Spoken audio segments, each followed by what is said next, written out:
Welcome to our channel. Today we're diving into an exciting update on how to add a display picture to your Gmail space.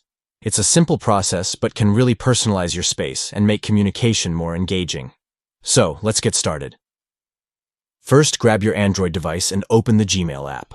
Once you're in, look at the bottom and tap on the Chat tab. Next, find and open the space where you want to add a display picture. Now, focus on the top of your screen. Tap the space name to begin customizing it. In the top right corner, you'll see a pencil icon. Give that a tap. This is where the fun begins.